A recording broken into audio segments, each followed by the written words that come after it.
Urinetown is freedom. Urinetown is revolutionary. Urinetown is extraordinary.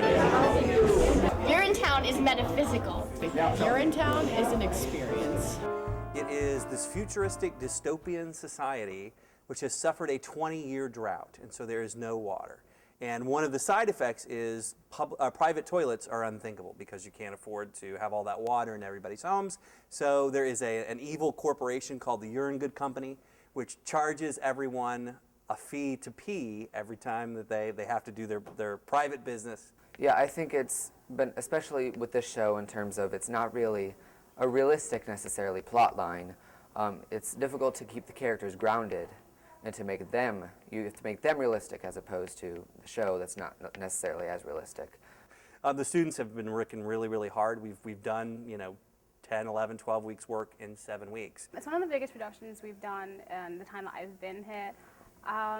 It's just really hard trying to control a lot of people at one time, and it's really fun working with the actors, but sometimes they can get a little bit rowdy, that kind of stuff. Just trying to keep on top of schoolwork and being in charge of the tech world is just kind of really hard to balance sometimes.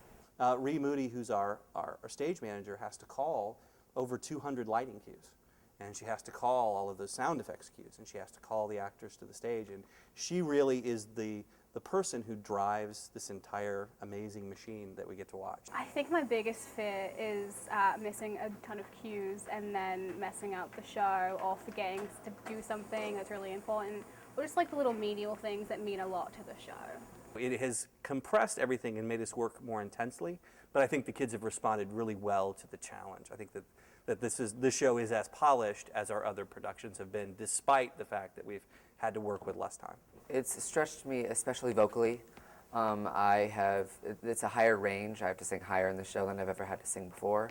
So it's been a real challenge for me to be able to step over that barrier. If you've never seen a musical, the audience members will love Urinetown. If you've seen musicals, it makes fun of a lot of different musicals. So there's a number in there which is very much like Les Mis, where they pull out the red flag and they all go marching.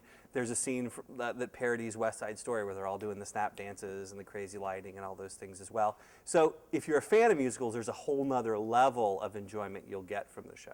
There are a couple also narrative devices. There's a police officer, Officer Lockstock, and a little girl named Little Sally, and they're the narrators for the play, and they are absolutely hysterically funny. They step out and they break the fourth wall, and there's things that go on through the audience, and there's searchlights that search the crowd at the beginning of the play.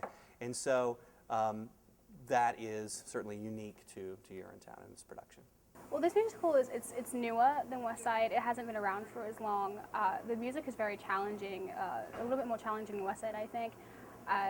Especially with the time constraint, it's been a lot harder. I think the people are going to come to the show and be amazed at what the students have done. I mean, just come see Urinetown. It's an amazing show. It's very humorous, and I think you guys will enjoy it.